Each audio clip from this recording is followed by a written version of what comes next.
I want my baby back, baby back, baby back. Anyone remember that? Oh my gosh.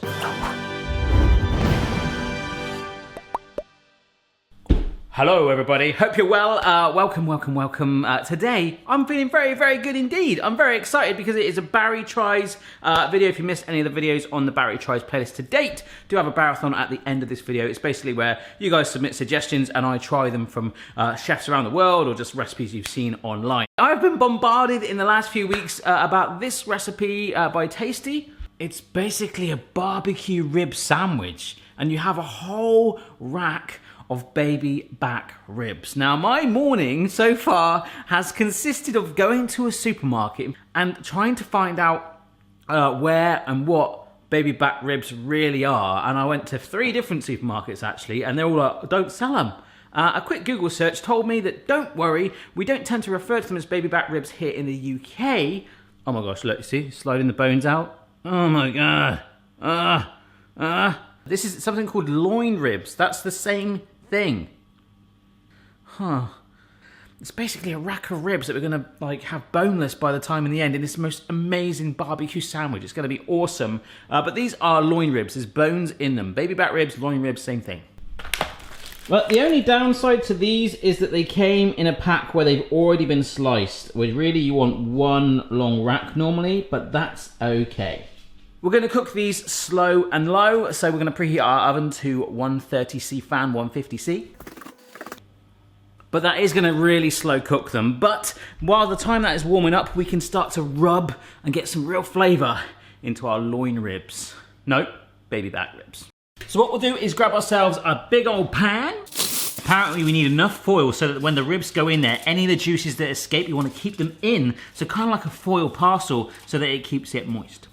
So really, I should have one long rack like this, but instead I've got 2, so that's, oh look, it's got paper under it. We don't want a paper, it's just one, okay. Mixing bowl, gonna make a dry rub. So 2 tablespoons of brown sugar. Oh, this is paprika. You know I love paprika. 2 tablespoons of paprika. I love paprika. Bit of pepper, nice. A generous heap of salt. There's some garlic powder. Smells really good. This is smoked garlic powder. There's the same, but with onion granules. Maybe some cumin. And just for a change, I'm going for some hot chili powder. Normally I use mild because that's what we have here for the kids, but I thought, you know what, today I'm going all out, all right? Brilliant. Right, here are our ribs then. I'm gonna have one hand free. I've taken my wedding ring off because I wanna get one-on-one with this. Really rub it in, press it in like so.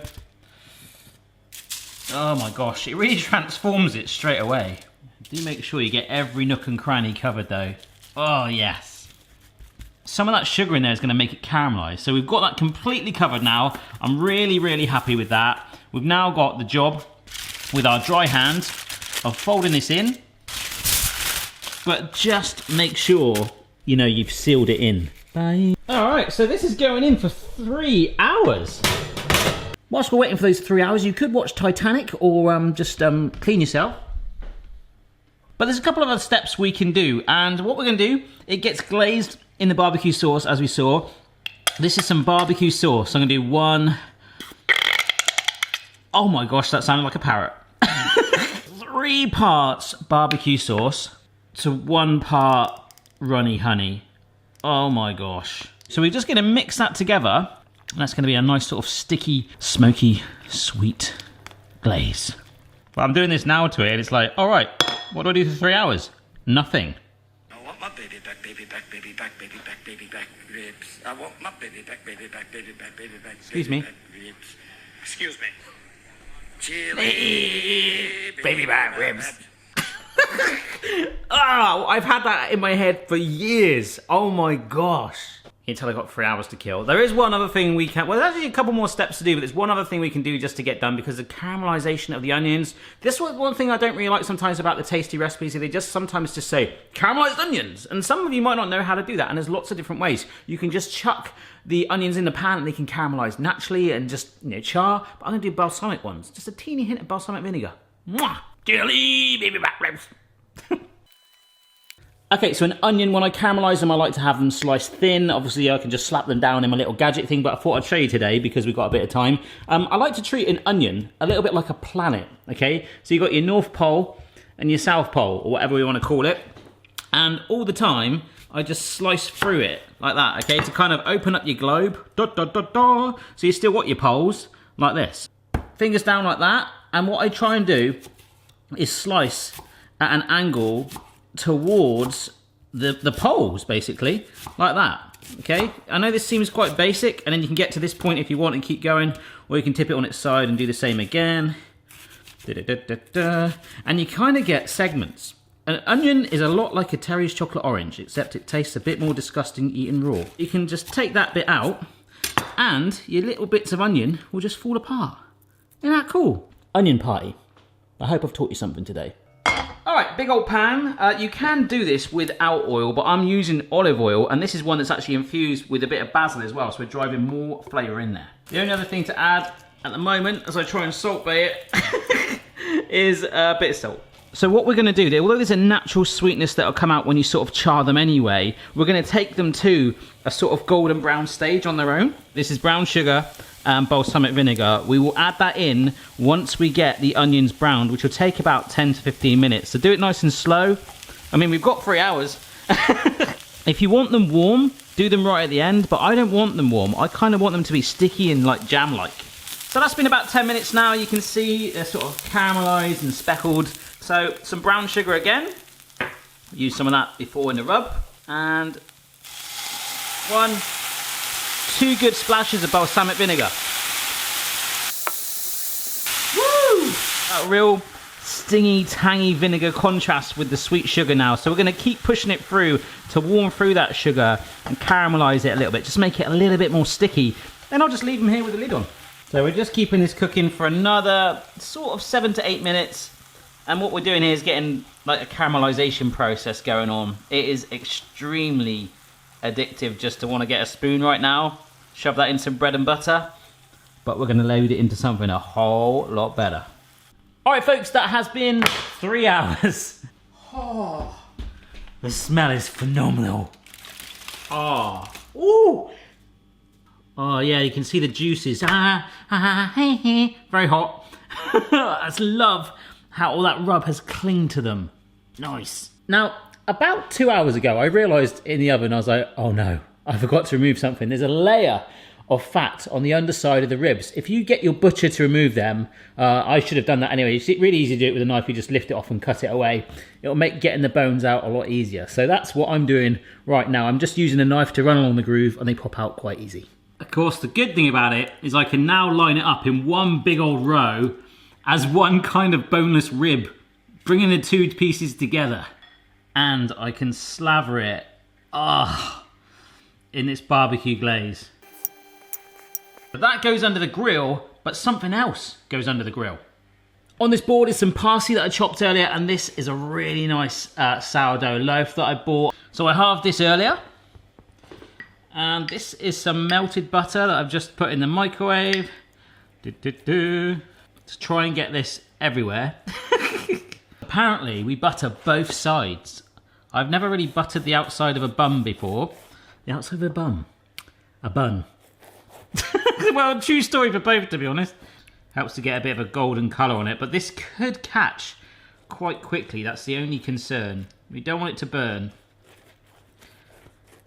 But this is also going to be a bit of a glue, the butter here, because we shimmy on some sesame seeds on top to make it kind of be like a bit like a burger bun.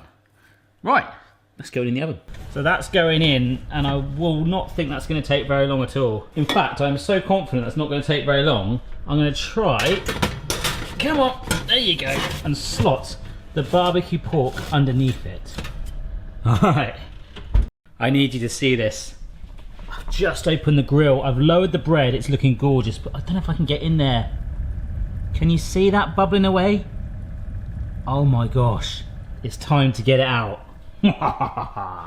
See? Look how golden that bread is. Maybe a little bit charred on the top, but I'm loving that. Yes. Oh, look. Do you see it? Can you hear it? Oh, it's hot. Oh my gosh. Yes. Oh, it smells good. Ah, so hot. Oh, wow. Look at that. I could literally just eat that, to be honest. But no, I'm not. Look, I need 2 spatulas for this. Come on. Out you go. Gee. Oh my gosh. Oh, the bread has nailed it. And now the caramelized onions on top. Remember, a bit of balsamic tang in there. A little bit of sweetness. I can now see why so many of you wanted this recipe. Some parsley. Oh my gosh, look at that. The colours are phenomenal. It smells so smoky in here, I love it. And I haven't set anything on fire. And last but not least, our dome lid on top. Look! Oh, it looks like a McRib. Mrs. B, you're home. All right? Look at this. Wow.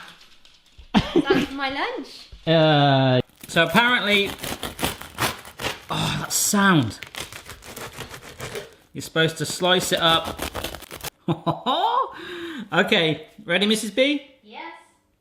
Oh. Remember, if you've got a Barry Tries idea or suggestion, I get a lot coming through. Just message me on your social media of choice at Mr. Barry Lewis. Don't know how to eat it. Yeah, that's the smaller. You've gone for like a huge bit in the middle. Oh yeah, maybe I should take an end. Oh no.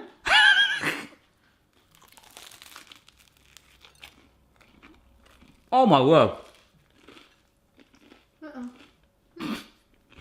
That's why I come home every lunchtime. Yeah, I think you've been waiting outside, just like literally. Yep, he's about to serve up. Hello! Wow, there is such a fusion, a medley of flavours, isn't there? You get the crunch of the bread, the butter on there, the sesame seeds you can't really taste that so much, but there's so much flavour, and the tenderness of the ribs. I've never really had ribs without the bones and just chewing them on like that. That's why I don't really go down that route often. But even the caramelised onions, balsamic vinegar, bit of parsley, you can tell it's good when Mrs. Barry just carries on eating. That's normally a good sign. You literally have just carried on eating. Is there any... We've not really done this before and just been like, Very messy to eat. It is, but it's fun, right? That's the whole thing with ribs. Normally ribs, you get it all over your face anyway. Very, very nice. Okay, that's all I needed. Thank you. But that's amazing. So I would definitely recommend you try this recipe out. That's it. That really is it.